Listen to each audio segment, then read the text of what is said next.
学到的是，在浮浮沉沉之中找到自己，不断累积。人生最难的学问就是放弃。难得的是，我们都没有忘记坚持到底。可贵的是，我们都只在乎曾经努力。了不起，拿得起，放得下，要多少的勇气？了不起，好好想，好好去。我只能说声真有你的。我学到的是，别将拥有的东西放在手里，留在心中，谁都不能够拿走我的经历。有趣的是，我们都在不断的收集。奇怪的是，最后我们只是收集回忆。了不起，拿得起，放得下，要多少的勇气？了不起，好好散，好好聚。我只能说声真有你的，得到一些，失去一些，谁赚到全世界？了不起，拿得起，放得下，有多少的勇气？了不起，好好散，好好聚。我只能说声真有你的。我真的有个聚宝盆啦！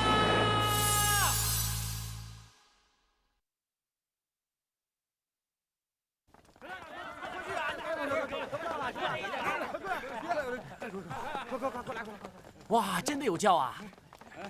喂，是接我们上山的吗？啊，多谢啊！你坐后边，坐后边，坐后边去啊！起轿，多谢，多谢起轿，起轿，多谢啊！哎，人呢？哎，人呢？哎，人呢？等一下嘛，等一下嘛，不能等了。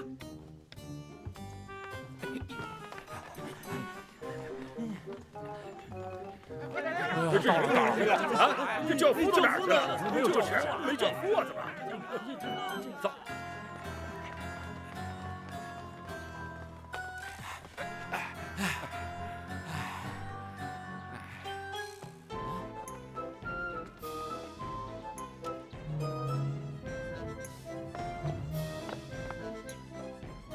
栖霞敬事。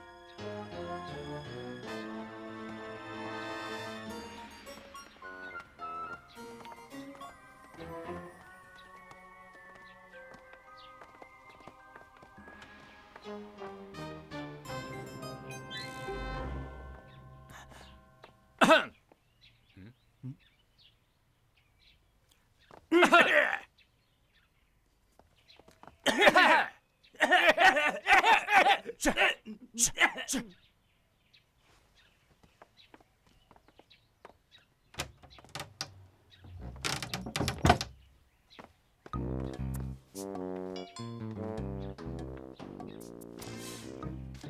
竞聘掌柜之职需要面试，面试题目就锁在箱子里。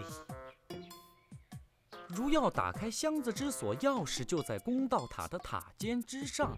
若要取得公道塔尖上的钥匙，必须在53刻前往。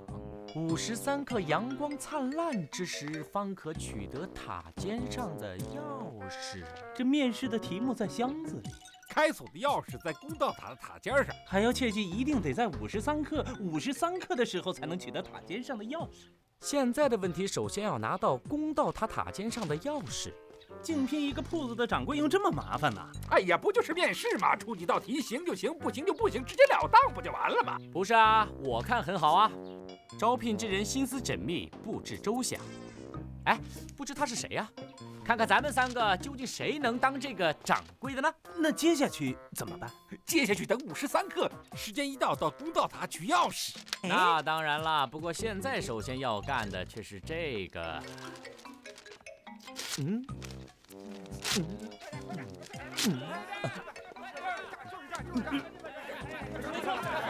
就是这里面，进去看看，进去看看。哎，就是啥人啊？找一找。嘘，他们现在已经全部被淘汰出局了。现在的竞争就只是在咱们3个人之间了。看看这群笨蛋！咱们是笨蛋。那待会儿我找不到钥匙，你是不是也会让我一下啊？这门那等会再说吧。就知道你这么讲。好了，午时尚早，我要去拜访一位朋友。午时3刻，咱们公道塔见。大小姐啊，你呀多休息休息就好了，没事的。谢谢。好，在下告辞。陆老爷，我女儿的病怎么样？小姐需要多休息。不是跟你说过了吗？小姐她是胸口发闷、咳嗽痰多，所以偶染风寒，故有不适，静养，对吧？夫人说的真对。废话。你呀，去。在下告辞，告辞。再这样拖下去可怎么办呢？啊？这也不能全怪大夫，咱们春香得的病实在是稀奇古怪呀。光说有什么用啊？还得找大夫啊。哎呀，夫人呐，你就放心吧，我呢正在四处托人给他求医。老爷，沈万三来看望你了。陆老板，陆夫人，我想看看小春。他都病了好几天了，总是不停地咳嗽，老觉得胸口堵得慌。那要不要紧呢？你来了就好，去陪他好好聊聊。好，谢谢你。小春，万三哥，小春，我在这儿呢。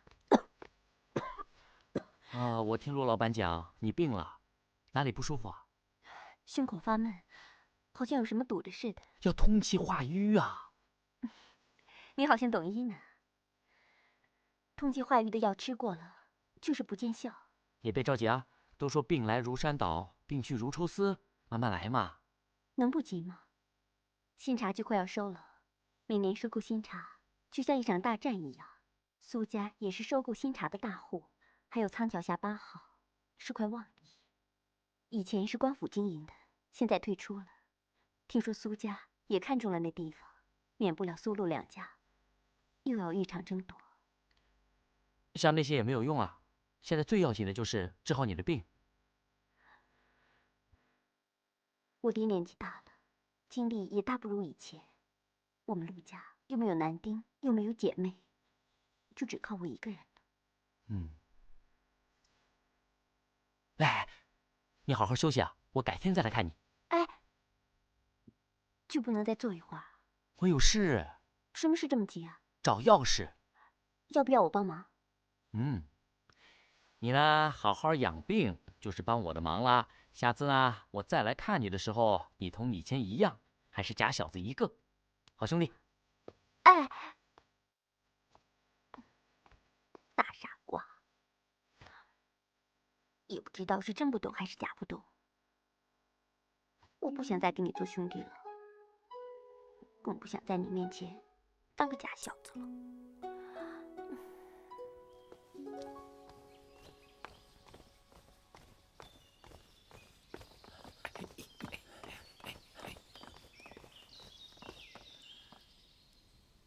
53克，53克，到了，走。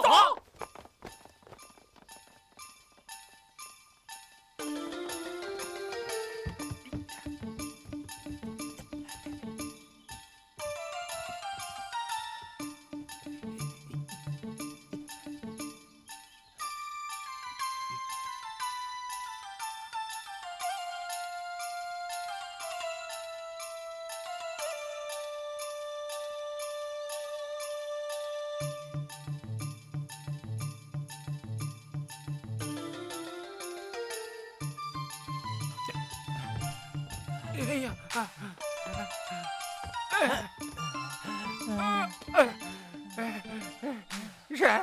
沈万三，你怎么不上来？我精神已经上去了，那你肉体呢？肉体就不必了。为什么？看到你们气喘吁吁的，我怕没找到钥匙就会晕倒啊。那我们找到了，你可别后悔。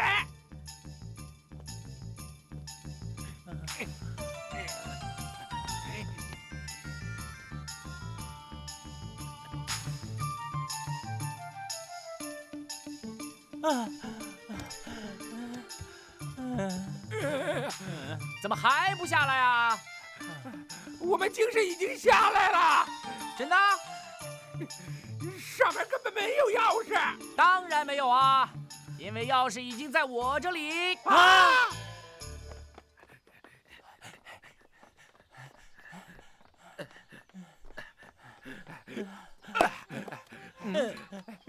沈万三，你怎么知道钥匙不在塔尖上？很简单的道理，为什么非要爬上公道塔的塔顶呢？考的是脑力而不是体力，我们是应征掌柜而非苦力呀。第二，塔顶尖，塔底宽，所以藏东西是藏在大的地方呢，还是藏在像鼻孔眼儿那么小的塔尖呢？所以一定不是在塔尖。第三，那里已经写明了闲人免进，那就是不能进去。那么不老实的人怎么能当掌柜呢？是不是？有道理。那你在哪儿找到的？塔顶啊。你没有上去啊？我说我的精神已经上去了。那你的肉体呢？我的肉体也上了塔顶的精神的塔顶啊！塔顶的精神的塔顶，精神塔的塔顶，塔的精神塔顶，塔的精神塔顶，那是什么？啊，塔的精神呢，就是虚无之物。虚无之物，塔影啊，塔影。53克阳光灿烂之时，塔的倒影就会出现在地上，跟着塔影呢就能找到公道塔的塔尖。随后，接下来的事情唾手可得，钥匙。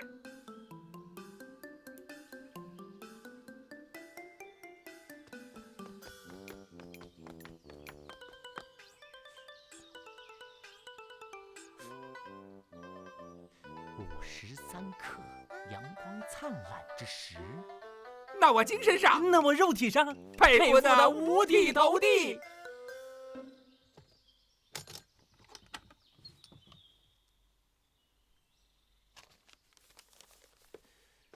你呢？吃下一碗水饺。妈，诸位，我们大掌柜就在客厅里等待成功者回答这道题呢。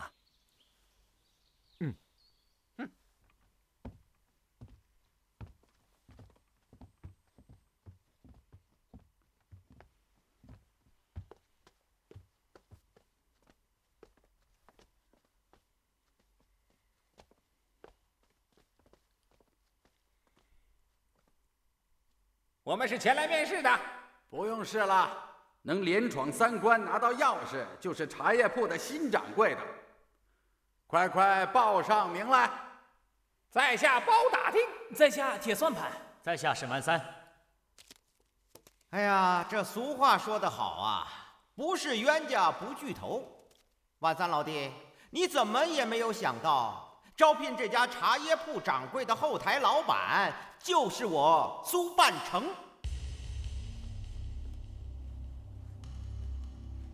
苏老板也没有想到，最后拿到钥匙的就是我沈万三。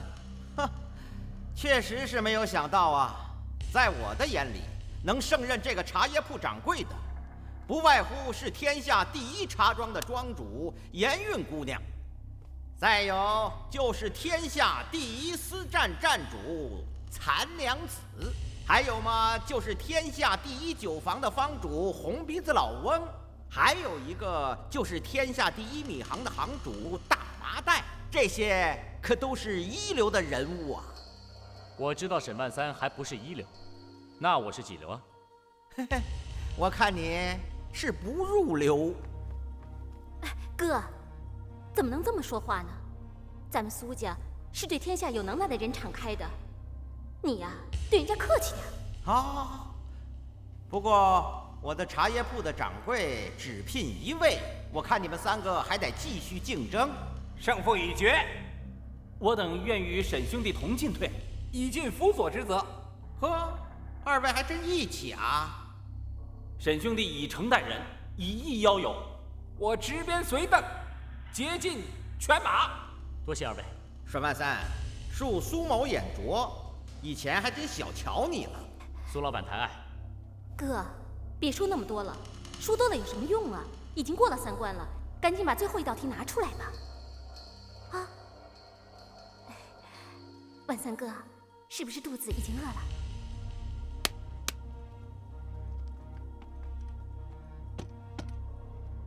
万三兄弟，请吧。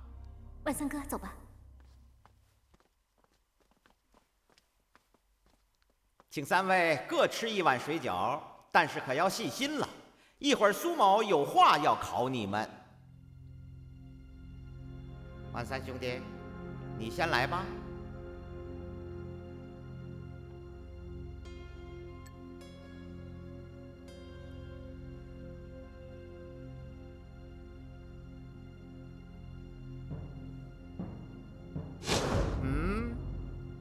我的鞋脏了，你要是能给我擦擦鞋，这碗刚出锅的水饺就是你的啦！啊！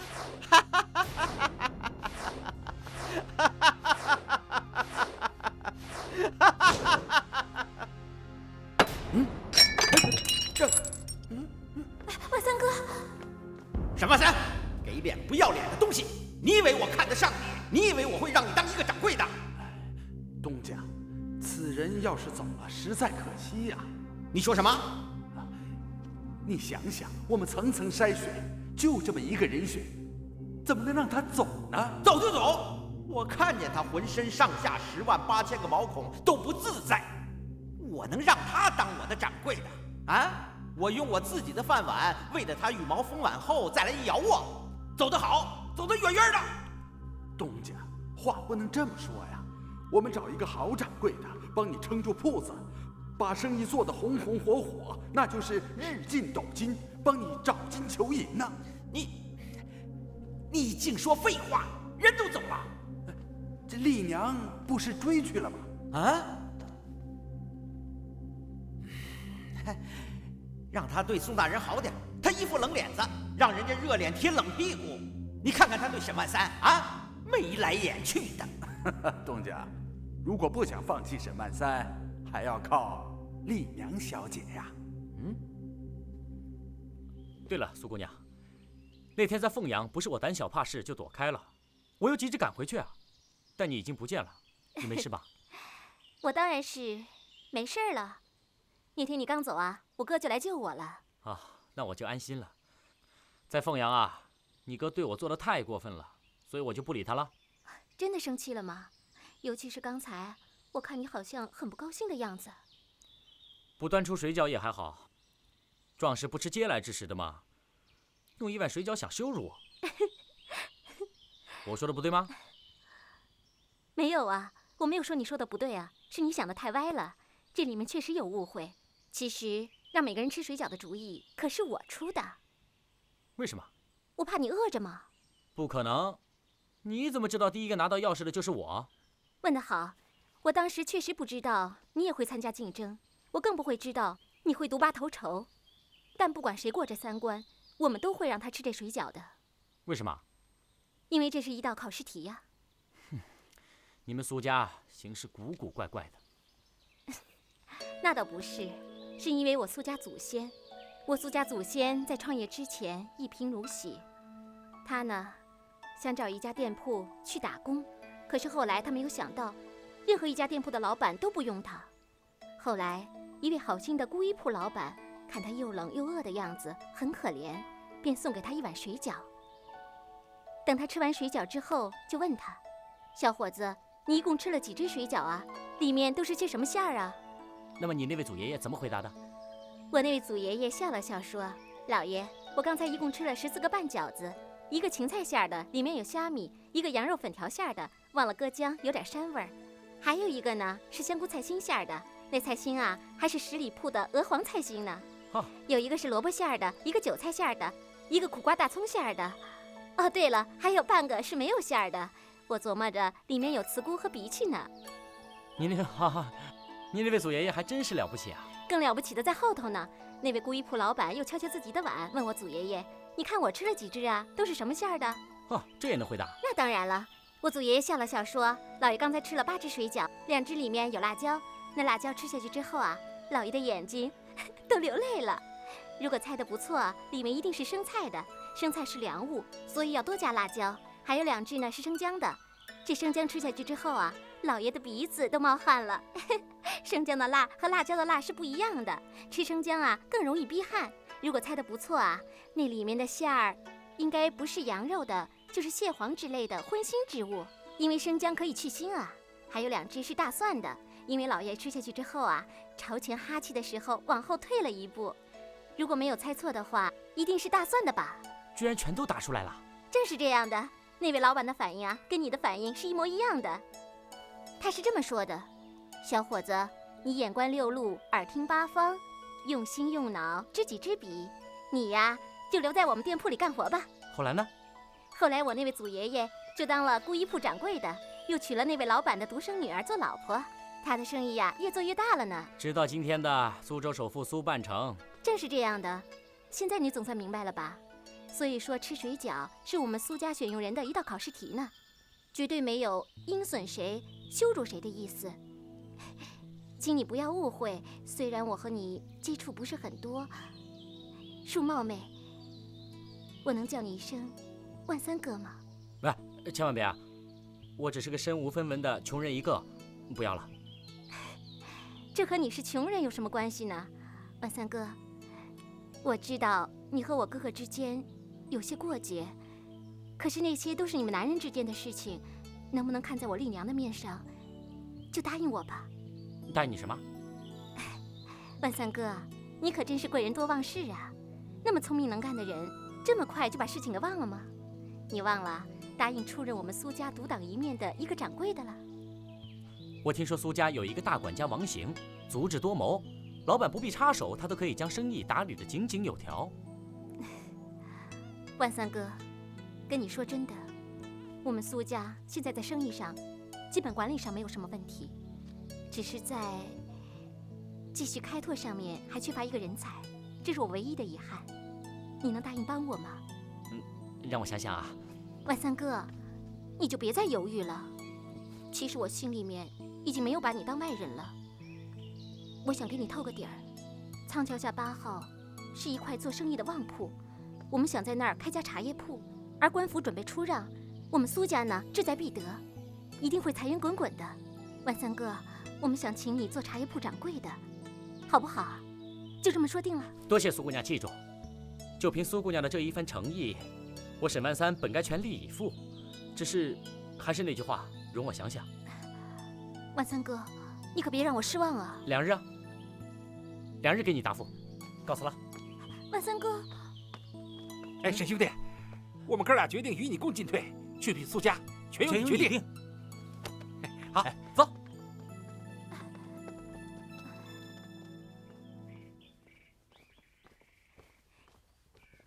哥。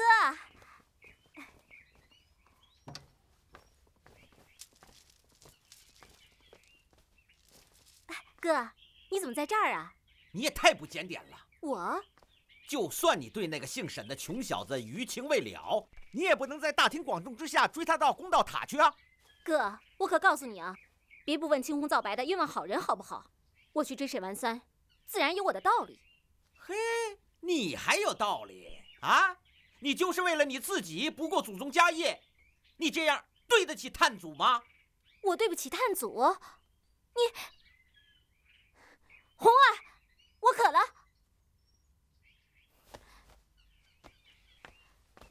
哎，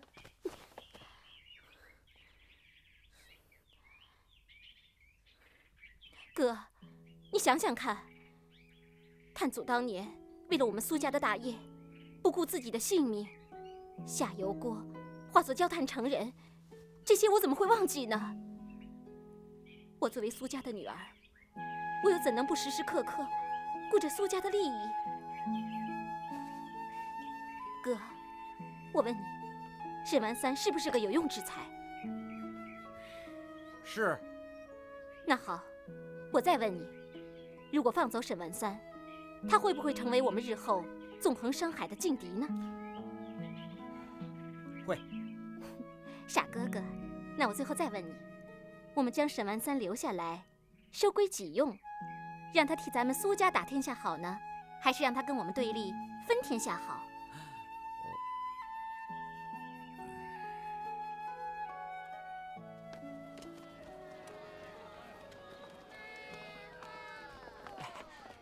顾德仁老师，顾德仁老师，沈万三有事要请教啊。你说吧。老师，你不是将一个治穷病的法宝聚宝盆给我了吗？是。真的有用啊！我真的做成了一单大买卖。我用它贩卖分水防冻护手不菌油，月得10番之利，而且还不止啊。可是呢，这苏州城的商界泰斗陆老板却说我不会做生意，我怎么想也想不明白啊。多想想，多看看。其实啊，每个人的成功都不尽相同。只要你自尊自信，看准目标，坚持下去，总有一天，你会取得人人都认可的成绩。多谢老师指点。您放心吧，万三一定会铭记的。哎，樱桃，你去哪里啊？用不着你管。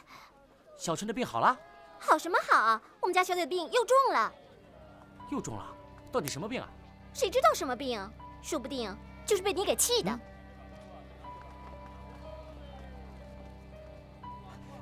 顾德仁老师。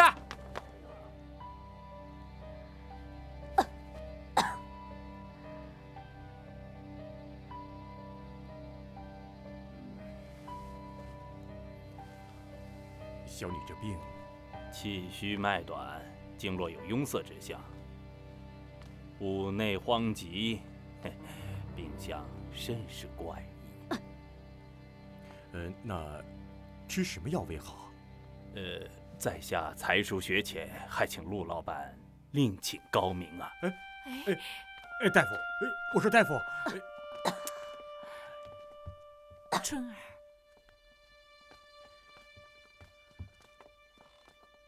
老爷夫人，门外沈万三求见。你就没告诉他陆家正有急事，而且小姐也需要静养啊。让他进来吧。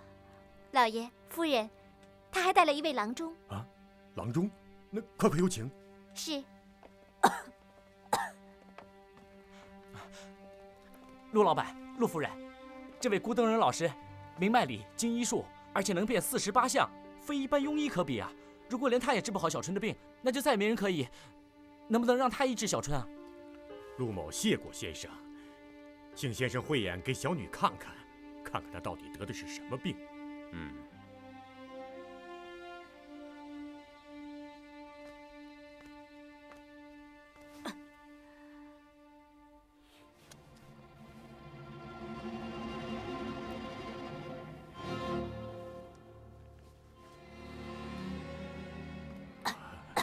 先生，小女究竟得的是什么病啊？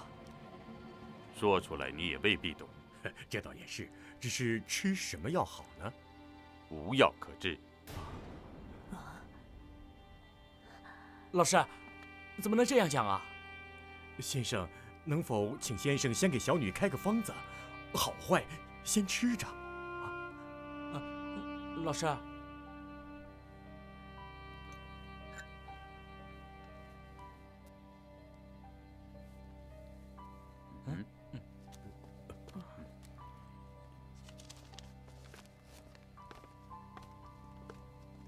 既然能开方子，又说什么无药可治？方子上写的不就是药吗？我看又是一个江湖骗子。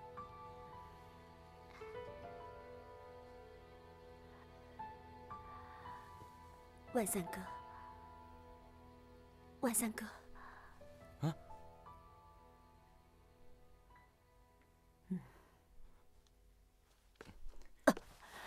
小春，我看我是不行了。小春，千万不要说这样的话。但是不管怎么样，我一定会挨到最后一刻的。再怎么不行，我也要为我们陆家争取到苍桥下8号那块铺面。苏家对苍桥下8号也是志在必得。你在想什么？没什么，真没什么。虽然我们相识不久，但是也算有缘。我有一个不情之请，希望你能答应我。你讲。我刚才说，我相信我能爱到那一刻，但是万一不行，我想请你替我们陆家出面，争取到你出面。我相信到时候一定会有一番龙争虎斗的。你能答应我吗？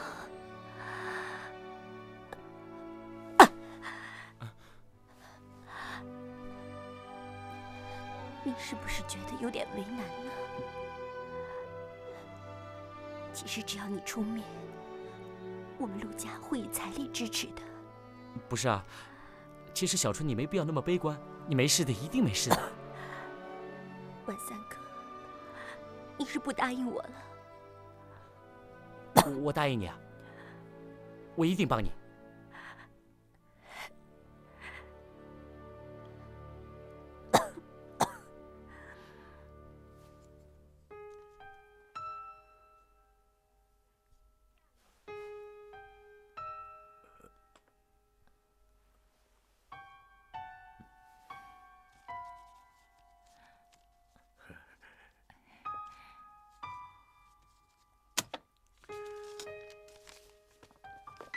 只要按老夫此方用药，如不出意外，当保无虞。先生，老师，先生，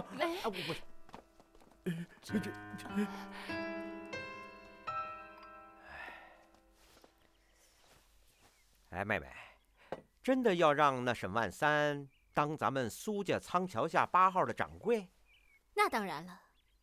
不过我得提醒你，仓桥下8号还不是我们苏家的。哎，这你放心，我很快就要把这个地方变成咱们家的一个铺子。现在除了陆家，没人能和咱们苏家竞争。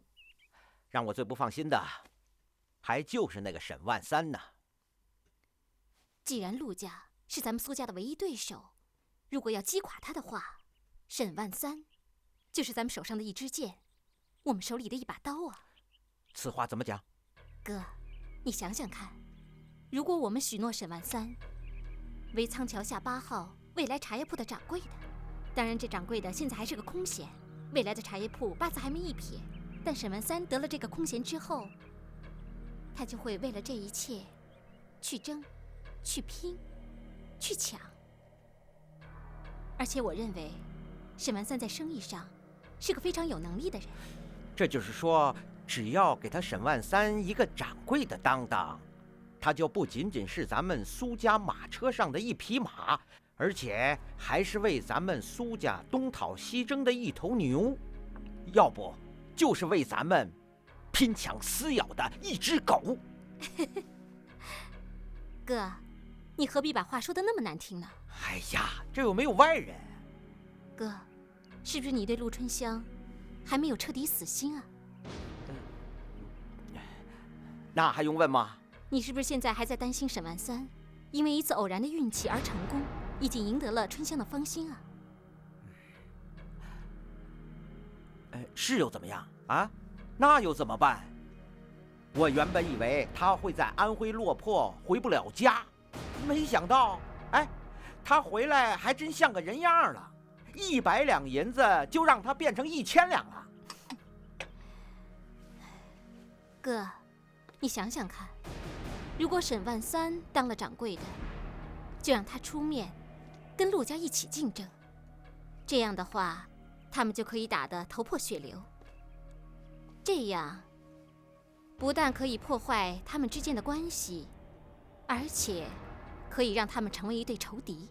对呀，要是不让沈万三当这个掌柜的，陆家就会重用他，那不等于将沈万三往陆春香的怀里推吗？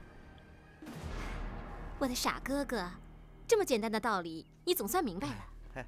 我这个可是一箭几雕的好事。哦，这第一嘛，让沈万三为咱们冲锋陷阵，咱们就可以坐享其成。而这第二嘛，沈万三如果与陆春香为仇了，陆春香就名花无主了，哥你就可以乘虚而入了嘛。还有这第三嘛，哎呦，这第三恐怕是为了你自己吧？啊，你自己早就喜欢沈万三，这样一来，不就能把沈万三从陆春香身边给拆开吗？啊，你爱怎么说就怎么说吧。哎呀，可是咱们让沈万三跟陆春香去斗，陆春香知道他身后一定是咱们苏家，那陆春香不还是记恨我苏半城吗？哥，咱们到时候啊，还可以见机行事嘛。哎，怎么见机行事啊？你想想看，咱们套一个人情给陆春香，然后把责任呢全部推给沈万三，到时候呢，你再将沈万三给逐出苏家，这样一来，你就可以取悦陆春香了嘛。哎，这倒是个好主意啊！等陆春香到了我手之后，那沈万三就是无家可归的人。那时候，妹妹你就装模作样，把哥哥我大骂一通，向沈万三伸出援助之手，把他收为己有。嘿嘿，我就知道你打见过沈万三之后，就一直喜欢他。你别说了。哎，好啦，这小子还真是人见人爱，可惜就是个男的。哥，咱们可说正经的。哎，正经的。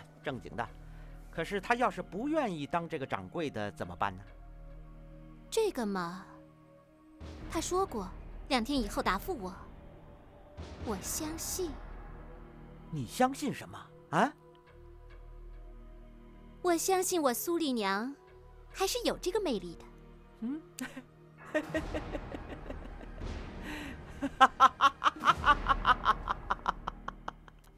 顾大人老师，顾大人老师，你怎么回事？开了药方又不把药方给人家留下，你到底为什么呀？啊？这个药方只能给你。啊，太好了，我这就给陆姑娘抓药去。开玩笑吧？这是什么药方啊？这也算是药方？这就是药方，你记住，这个药方千万不能让陆家，特别是不能让陆家姑娘看到。否则无效，切记。真能治好啊？成功与失败，一半在你身上，一半还要看陆家姑娘的造化。天底下只有这个药方可以救她的命。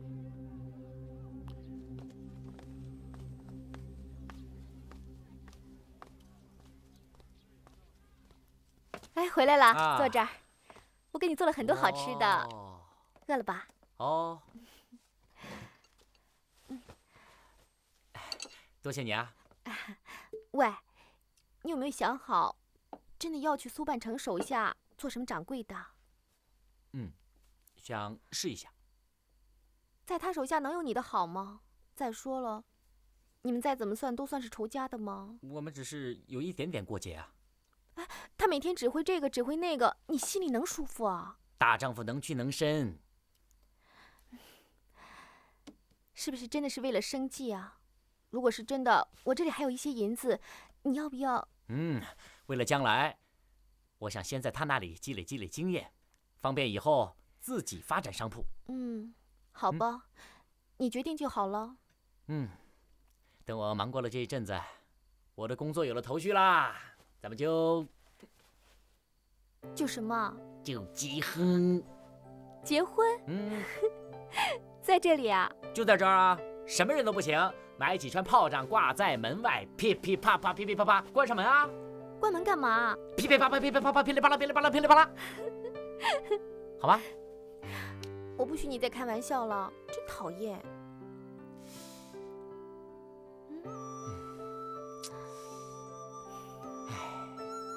你为什么叹气啊？担心呢。小春病了，好像病得还挺严重的。我跟他这么好，怎么能不担心呢？唉，想想当初刚认识他的时候，他健健康康的，还装着个大胡子，活蹦乱跳的，差点就误打误撞娶了他。哎呀，要是娶了她，人家会说我是贪图陆家的钱，说我吃软饭，多难听啊！陆家呢是有万贯家财，但是总有一天，我沈万三会10倍、20倍、100倍的胜过他。对我有没有信心呢？有，怎么会没有信心呢？来，为了你的理想，我们来干一杯。好啊，来，干杯！来，干杯！为了你将来开的第1家店，我们再来干一杯。好。哎，等等，还有接下来你马上就要开第2家，还有到时候苏州所有的店铺可都是你沈万三的了。哎，太多了吧？啊？你的酒量真够差的。谁说的？再来。来，多喝点。啊！真的喝醉了就什么都不想了，行不行？当然行不行？当然行啊。来，我陪你一起喝。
雪娥，你干什么？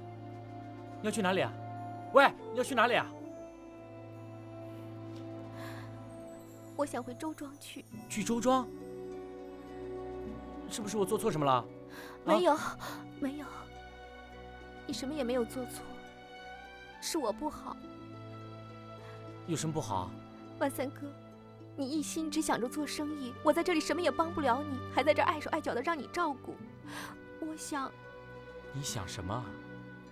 你想什么？我真的不明白，快点告诉我呀！我想，其实你最应该娶的是陆家小姐。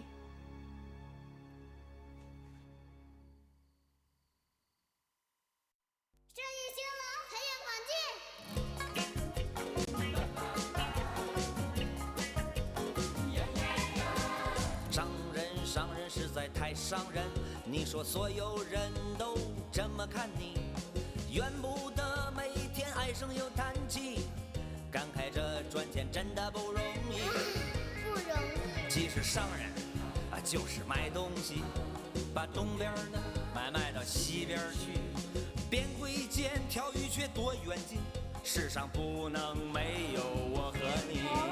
急人之所急，虚人之所虚，这才是真正做生意。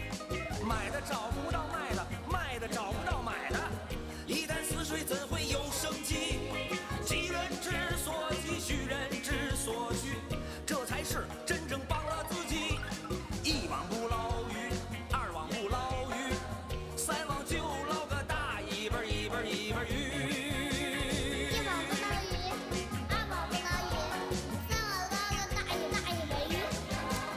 商人就是买东西，把东边的卖到西边去，变贵贱，挑一绝多远近，世上不能没有我和